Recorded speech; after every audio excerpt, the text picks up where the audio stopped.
আসসালামু আলাইকুম। আমি জেএস স্বচ্ছ from Android studio. Adobe Photoshop টিউটোরিয়ালে আপনাকে স্বাগতম। আপনি যদি কম্পিউটার ব্যবহার করেন বা কম্পিউটার সম্পর্কে সামান্য ধারণা থাকে, তাহলে আমার বিশ্বাস আপনি অ্যাডব ফটোশপ সফটওয়্যারের নাম শুনেছেন। ফটোশপ শিখতে অনেকেই চায়, কিন্তু সহজ নয়, আবার কঠিনও নয়। আমি আমার দীর্ঘ অভিজ্ঞতা পেয়েছি ফটোশপ শেখার জন্য প্রয়োজন সবচেয়ে বেশি যা তা হলো ধৈর্য এবং প্রচুর পরিমাণে প্র্যাকটিস। এই দুই জিনিস যার নেই, আমি বলবো তার ফটোশপ শেখার দরকার নেই।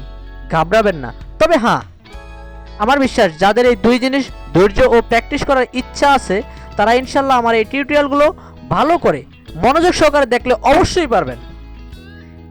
আর প্রতিটি পর্ব প্রথম থেকে শেষ পর্যন্ত মনোযোগ সহকারে দেখুন, কেননা আপনি প্রতিটি পর্বেই থাকছে টুলস এবং ইফেক্টের নানাবিধ ব্যবহার। আর যারা টুলস, ইফেক্ট এবং কালার কম্বিনেশন ভালো বুঝবে, তারাই সাকসেস সফল হবে। আপনি জিনিসটা নাও দেখতে পারেন, তাতে আমার ক্ষতি হবে না, কিন্তু আপনার লস হবে সেটাও বলবো না। তবে আপনি পুরোপুরি শিখতে দ্বিধাবোধ করবেন বা পুরোপুরি শিখতে পারবেন না, বাধাগ্রস্ত হবেন। ওকে, থ্যাংক ইউ। আমরা শুরু করছি। হ্যাঁ বন্ধুরা, আসলে আমরা এত গুরুত্বপূর্ণ একটা কাজ করব, যেরকম ফটোশপ নিয়ে।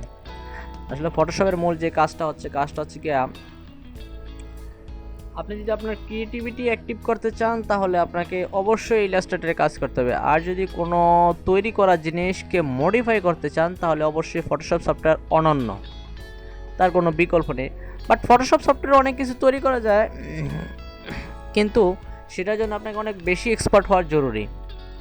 আর যদি আপনি মডিফাই করতে চান, তাহলে সেক্ষেত্রে ফটোশপ সফটওয়্যার আপনি অনেক খুব অল্প সহজে এরকম শিখে যেতে পারবেন। তো আপনাকে কাজ করতে হলে আপনার প্রত্যেকটা জিনিসই মনে করেন যে কোনো জায়গায় যদি যে কোনো একটা কাজ করি, সেক্ষেত্রে কাজের কতগুলো নিয়মকানুন বা কতগুলো ব্যবহার বিধি আছে।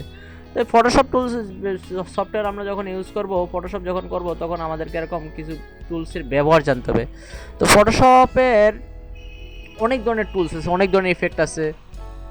তো আমরা আজকে টুলসগুলো সম্পর্কে আলোচনা করব। আপনারা হয়তো অনেকেই ফটোশপ সম্পর্কে হালকা আইডিয়া থাকতে পারে, বা অনেকেই মনে হয়তো জানেন, বাট তারপরে হয়তো আমার টিউটোরিয়ালগুলো এই কারণেই দেখছেন যে এরকম এখান থেকে কিছু ভালো আইডিয়া নিয়ে আসতে পারে।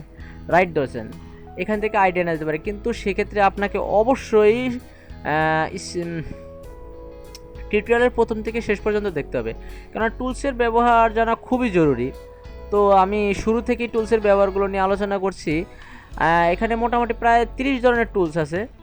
তো সেগুলোকে আমরা মনে করেন যে চিনার সুবিধার্থে, বোঝার সুবিধার্থে মোটামুটি 6-7টি ভাগে ভাগ করা হয়েছে। তো এখানে দেখতে পাচ্ছি আমরা যেরকম এরকম যে এখানে 6টা টুলস আছে। তো এই 6টা টুলসের ভিতরে আবার মনে করেন যে অনেকগুলো সাব টুল আছে। যেমন এখানে আমরা দেখতে পাচ্ছি রেক্ট্যাঙ্গেল মার্কিউ টুল। এই যে দেখেন, কার্সারটা যখন আমরা এখানে ধরবো, ক্লিক করব, তো এখানে লেখা আছে রেক্ট্যাঙ্গেল মার্কিউ টুল।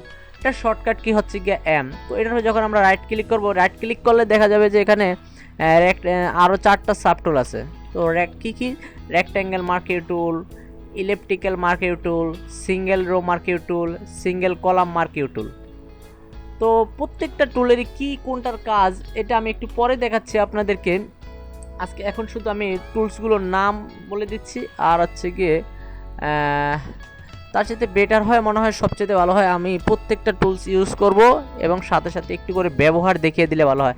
যেমন রেক্ট্যাঙ্গেল মার্কিউ টুলের ব্যবহার কি হতে পারে, আমি একটু জাস্ট দেখিয়ে দিচ্ছি। যেমন আমরা একটা নতুন ছবি ওপেন করি,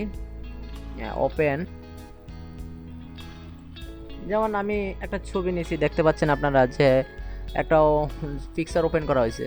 তো এখানে রেক্ট্যাঙ্গেল মার্কিউ টুলের কাজটা কি? রেক্ট্যাঙ্গেল মার্কিউ টুলের কাজ হচ্ছে কি, দেখেন আমি ছবিটা ইচ্ছে করলে মনে করেন যে আমি দেখতে পাচ্ছেন আপনারা অবশ্যই কতটুকু জায়গা সিলেক্ট করছি। এই যে সাইডটা সিলেক্ট করাটা, এই বিষয়টা হচ্ছে গিয়ে রেক্ট্যাঙ্গেল মার্কিউ টুলের কাছে। তো আমি সিলেক্ট করলাম, সিলেক্ট করে কি করব, আমি মনে করেন যে ছবিটাকে একটা স্ট্রোক দিব, অর্থাৎ ফ্রেমের ভিতর নিয়ে আসবো। যে আমার একটা ছবিটা কোনো ফ্রেম নেই, তো সেক্ষেত্রে আমাকে এডিটে যেতে হবে, এডিটে গিয়ে স্ট্রোক, দেন এখান থেকে কালার চুজ করলাম। আমি এখান থেকে মনে করেন যে ছবিটা সাদা কালার নিলাম, হোয়াইট কালার নিলাম, দেন হোয়াইটের শর্টকাট কি হচ্ছে গিয়া 5F। আপনার 5টা অ্যাপ দিয়ে শর্টকাট কি দিয়ে এরকম হোয়াইট কালার নিয়ে আসতে পারেন। তো এখানে আমি 10 পিক্সেলের জায়গায় এখানে একটু বাড়িয়ে দিই, 15 পিক্সেল। এখানে দেখছেন তিনটে অপশন আছে, লোকেশন, ইনসাইড, সেন্টার, আউটসাইড। অর্থাৎ এই যে রেক্ট্যাঙ্গেল মার্কি টুল নিলাম, সেটার দ্বারা যে আমি কার্সারটা টেনে যে বর্ডারটা নিলাম, এখানে বোঝাতে যাচ্ছে যে 15 পিক্সেল যে স্ট্রোকটা দেবো আমি, সেটা কি ইনসাইড অর্থাৎ ভেতরের দিকে দেবো, নাকি বাহিরের দিকে দেবো আউটসাইড, অথবা দুটার মাঝখানে এরকম যে ইনসাইড 50 আউটসাইড 50, দেন মিডল বরাবর সেন্টার। তো আমি এটাকে মনে করেন যে যদি সেন্টারে দেই, দেখি কি হয়। দেখেন একটা ফ্রেম হয়ে গেছে। এতক্ষণ আমাদের যে পিকচারটা ছিল, পিকচারটার কোনো মানে শুধু এমনি নর্মাল একটা পিকচার ছিল, এখন মনে হচ্ছে যেন এটা একটা কার্ড বা একটা পিকচার যেন স্টক দেওয়া হয়েছে। তো এরকম প্রত্যেকটা টুলসের একটা ব্যবহার আছে। এখানে দেখেন আমি মার্কেট টুলটাকে এইভাবে নিলাম, দেন সরি নিলাম। তো এটাকে ঠিক এভাবে স্টক দিই, দেখি কি হয়। দেখেন ওকে, দেখেন এই একটা ফ্রেম গোল ফ্রেমের ভিতর নিয়ে আসলাম। আর একটা টুলস নেই যে সিঙ্গেল রো মার্কেট টুল, আমি স্টক ওকে, দেখেন শুধু ওই জায়গাটা হয়ে গেল। আবার এখানে আছে গিয়া সিঙ্গেল কলাম মার্কেট টুল, সিঙ্গেল কলাম স্টক, এগুলো আসলে বিভিন্ন ইফেক্টের ক্ষেত্রে লাগে। দেখেন ছবিটা কীরকম চারটা ভাগে বিভক্ত হয়ে গেছে। তো এরকম প্রত্যেকটা টুল। এখানে আছে মুভ টুল। এই মুভ টুল দ্বারা কী করা যেতে পারে? মুভ টুল দ্বারা আপনাকে যে কাজটা করতে হবে, এটা হচ্ছে লেয়ারের বিষয়টা আমি একটু পরে বোঝাচ্ছি আপনাদেরকে। মুভ টুল দ্বারা হচ্ছে ছবিটা আমি মুভ করতে পারবো, যেদিকে ইচ্ছে সেদিকে নিতে পারবো। আর এটা হচ্ছে কি লেজার টুল। লেজার টুল হচ্ছে, লেজার টুল অনেক গুরুত্বপূর্ণ একটা বিষয়। লেজার টুল হচ্ছে এখানে তিনটা টুল আছে, তিনটা লেজার টুল আন্ডারে তিনটা সাব টুল আছে। একটা হচ্ছে লেজার টুল, আর এটা হচ্ছে পলিগনাল লেজার টুল, ম্যাগনেটিক লেজার টুল। আমি তিনটারই ব্যবহার একটু করে দেখিয়ে দিচ্ছি আপনার।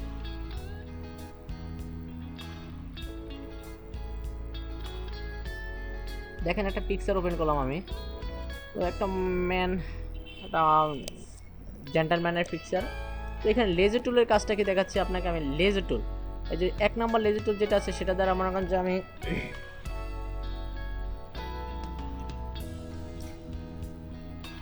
শুধু এই ছবিটাকে সিলেক্ট করব।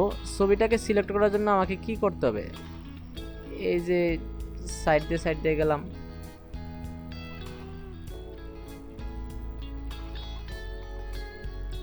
লেজার টুল অনেক গুরুত্বপূর্ণ একটা টুলস।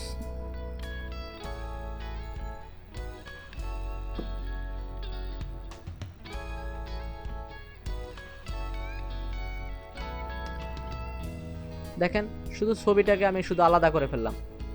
এটা লেজার টুলের কার্সার। এটাকে ইচ্ছা করলে আমি এখন কি করতে পারবো? এটা কোন একটা নতুন একটা ট্যাব নিলাম, দেন এটাকে এখানে ইচ্ছা করলে এখন টেনে এখানে নিয়ে আসতে পারবো। কন্ট্রোল-টি,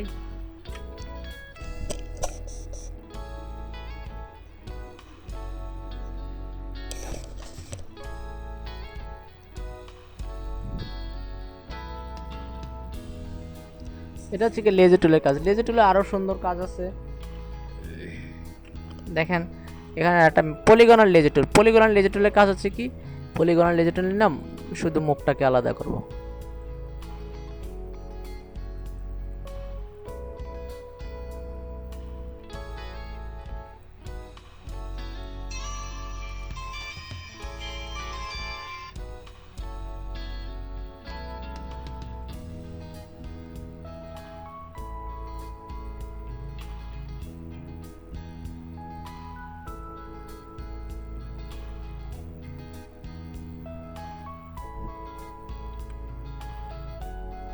দেখেন শুধু মুখটাকে আমি আলাদা করে ফেলতে পারলাম, কত সুন্দর। আসলে ফটোশপের লেজার টুলের কোনো জুড়ি নেই, অমাইক ব্যবহার হয় এই টুলসটা। তারপরে আরও আরেকটা টুলস আছে, আমি সেই টুলসটার ব্যবহারও আপনাদেরকে দেখিয়ে দিচ্ছি। ম্যাগনেটিক লেজার টুল, এটা হচ্ছে কি আমার মতন অলস যারা আছেন শুধু তাদের জন্য। ম্যাগনেটিক লেজার টুল দ্বারা হচ্ছে আপনাকে কিছু করতে হবে না, শুধু এক কালারের কাজের ক্ষেত্রে এটা খুবই জরুরি নেই এটার কোনো। দেখেন এটাকে আমি শুধু ক্লিক করে ছেড়ে দিলাম, আপনি শুধু হাত টানবেন, বাস বাকি যা কাজ করার শুধু বাকি যা কাজ করার সব এটাই করে নেবে। তো এটা হচ্ছে কি অলসদের কাজ, মানে আমার মতন অলসের কাজ। এটা দিয়ে কাজ যত কম করা যায় ততই ভালো। শুধু কোনো ক্লিক,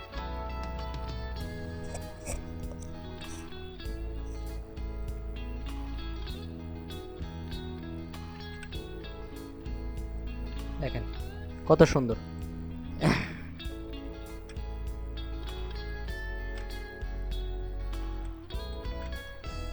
তারপরে তার পাশে দেখতে পাচ্ছি আমরা quick selection tool, W shortcut key W, quick selection tool. এই শর্টকাট কি সম্পর্কে একটু পরে আলোচনা করতেছি। কুইক সিলেকশন টুল দ্বারা আপনি কি করতে পারেন, এই দেখেন এখানে মনে করেন যে এক কালার ছবিতে ব্যাকগ্রাউন্ড আমি চেঞ্জ করতে যাচ্ছি, এখানে আছে হোয়াইট, আমি এখানে জাস্ট ক্লিক করলাম, দেখেন হোয়াইট ব্যাকগ্রাউন্ডটা সিলেক্ট হয়ে গেছে। এটার কালারটা চেঞ্জ করি আমি একটু, দেখেন ব্যাকগ্রাউন্ডটা আমি চেঞ্জ করে ফেলাইছি, কত সুন্দর। এটা হচ্ছে এক কালার কুইক সিলেকশন টুল। আরেকটা কাজ হচ্ছে, এটা হচ্ছে কি আপনাকে প্রত্যেকটা জায়গায় টেনে টেনে টেনে টেনে সিলেক্ট করতে হয়েছে।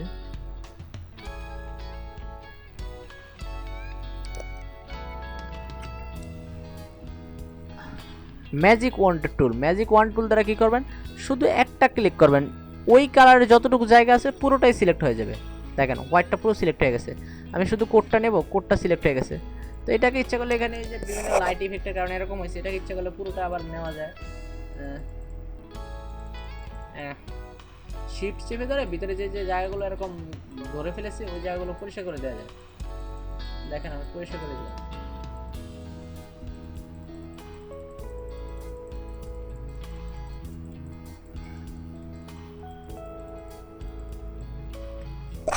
ম্যাজিক ওয়ান টুলেরও কোনো জুড়ি নেই, এটা সুন্দর টুলস।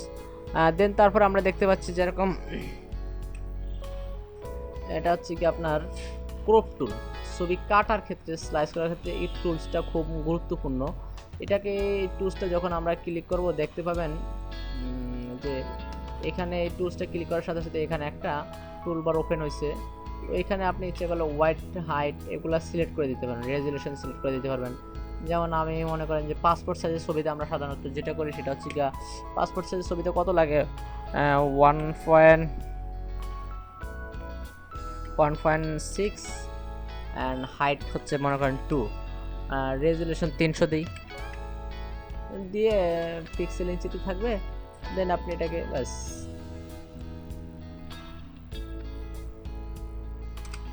এই যে পাসপোর্ট সাইজ ছবি গেছে। এটা আপনার কাছে দেখতে যেরকমই লাগুক না কেন, দেখতে যেরকমই লাগুক না, এটা কিন্তু প্রিন্ট দিলে অরিজিনাল একদম পাসপোর্ট সাইজ যে সাইজ ওই সাইজটা চলে আসবে।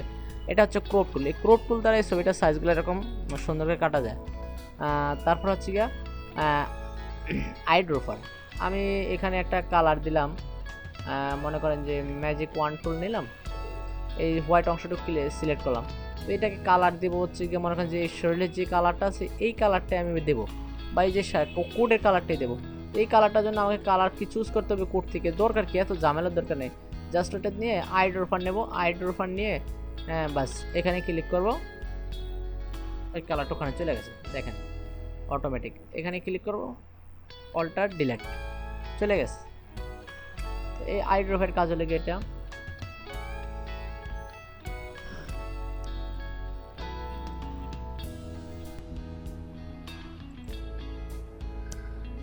ঠিক আছে বন্ধুরা, আজ এই পর্যন্তই, অনেক সময় হয়ে গিয়েছে।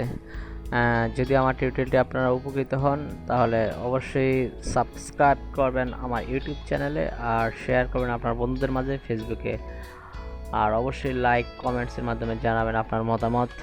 ঠিক আছে, ভালো থাকেন, আজ এই পর্যন্তই, আল্লাহ হাফিজ।